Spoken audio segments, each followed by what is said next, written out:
카페 사연 하나 보겠습니다. 준희성 이브께서 글 남겨주셨네요.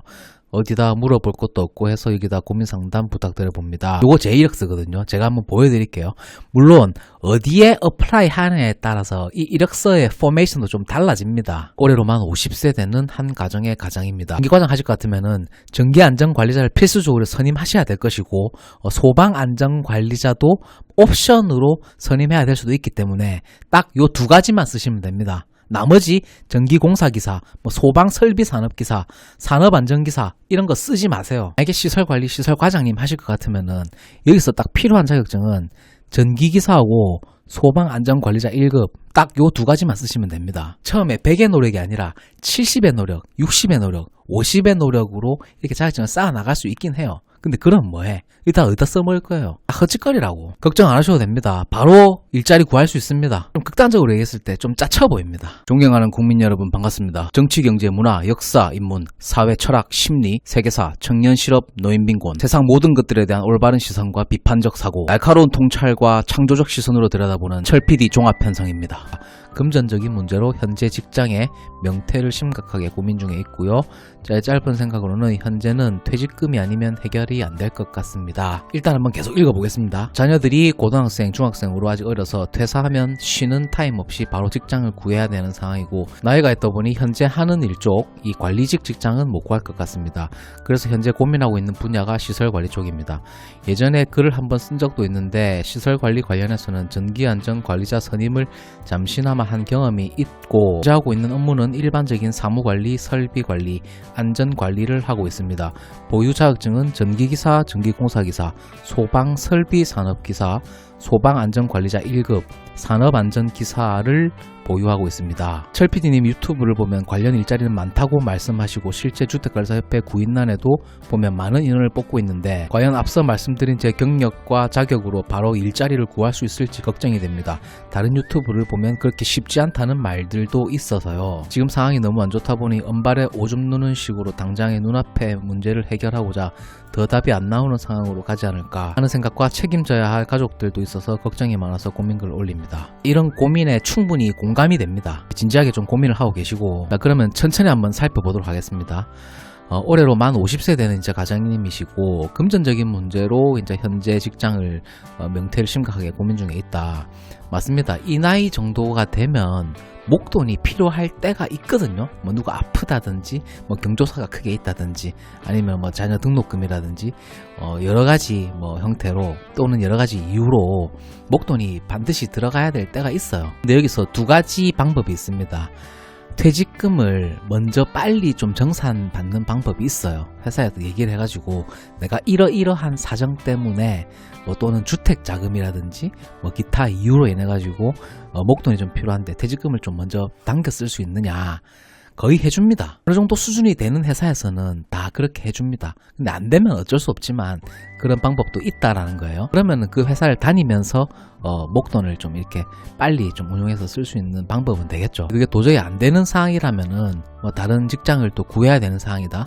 그러면은 충분히 가능합니다. 전기안전관리자 선임한 경험도 있고 자격증도 이렇게 많이 보유를 해 놓으셨네요. 만약에 시설관리, 시설과장님 하실 것 같으면은 여기서 딱 필요한 자격증은 전기기사하고 소방안전관리자 1급 딱 요 두 가지만 쓰시면 됩니다. 다른 거에는 이력서에 쓰지 마세요. 별로 도움 안 됩니다. 제가 여러 영상들에서 이제 소개를 많이 드렸는데 이 자격증 콜렉터들이 있죠.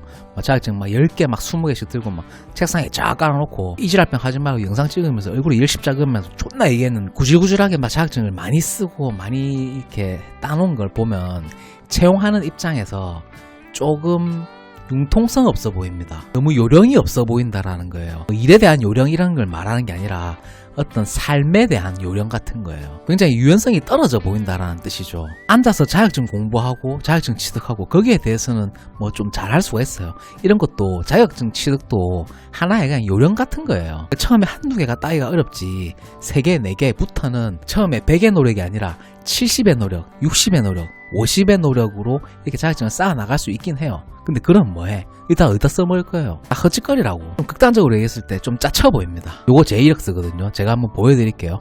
물론 어디에 어플라이 하느냐에 따라서 이 이력서의 포메이션도 좀 달라집니다. 개인 신상은 뭐 특별할 게 없죠. 사진 이렇게 깔끔하게 잘 나온 거 하나 붙이시고요. 뭐 학생 학력사항 적으시고 경력 사항 및 요약, 핵심 역량 이렇게 간결하고 경쾌하게 쓰세요. 구질구질하게 자기소개서 소설 쓰지 마세요. 신춘문에 나가는 거 아닙니다. 경력상도 그냥 제가 다 보여드립니다. 어떤 회사를 다녔는지 뭐 회사 뭐 다 거기서 거기기 때문에 뭐 특별한 것도 없습니다. 그러니까 시설관리에 어떤 적용되는 사항들, 그러니까 선박 전기 기계장치 설치 유지 보수 관리, 엔지니어 전기 기계장비 설치 유지 보수 관리 이렇게 시설 관리하고 반영될 수 있는 부분들, 적용될 수 있는 부분들, 관련성 있는 부분들만 특히 부각시켜서 쓰시면 됩니다. 저도 이력서를 받아보는 입장에서 자기소개서 막 2장, 3장씩 적는 사람도 있습니다. 그런 거 안 봅니다. 2-3줄이면 충분합니다. 그리고 자격증도 여러가지 많이 따놓으셨는데 전기과정 하실 것 같으면은 전기안전관리자를 필수적으로 선임하셔야 될 것이고 소방안전관리자도 옵션으로 선임해야 될 수도 있기 때문에 딱 요 2가지만 쓰시면 됩니다.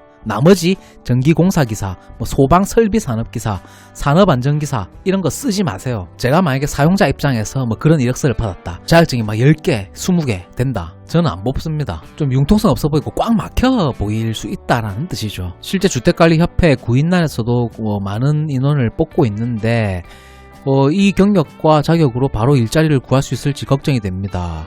걱정 안 하셔도 됩니다. 바로 일자리 구할 수 있습니다. 다른 유튜브들 보면은 그렇게 쉽지 않다는 말들도 있어서요. 아니요, 쉽습니다. 괜찮습니다. 무시하세요, 그런 말. 책임져야 하는 가족들도 있어서 걱정이 많아져서 고민글 올립니다. 맞습니다. 자, 그러니까 제가 어떤 투잡에 대해서도 얘기를 많이 하는데 뭐 시설 관리하면서 뭐 배달 알바 뛰면서 뭐 오토바이 타라 그 얘기가 아니에요. 그건 투잡이 아니에요. 그건 제가 지향하는 어떤 라이프 컨설팅의 핵심을 제대로 파악하지 못한 것들이에요. 자, 그럼 이를테면 어떤 거냐? 내 시간이 재화로 보상받는 일이 아니라 내 고민이 재화로 보상받는 일을 찾으셔야 된다는 뜻이에요. 시설관리 일을 하시게 된다면 내 일을 하면서 내가 소비자가 아니라 공급자가 될 수 있도록 노력을 하셔야 된다는 뜻이에요. 이를테면 이런 영상을 만드는 것도 제가 영상을 공급하고 있는 거죠. 또 다른 예를 들면 어떤 것들이 있느냐? 게스트하우스 사업을 한다든지 뭐 에어비앤비 사업을 한다든지 그런 것들이에요. 좀 지속 가능하게 좀 영속적으로 내가 노후에도 할 수 있는 일들, 그런 일들을 좀 찾아 나가야 된다는 뜻이에요.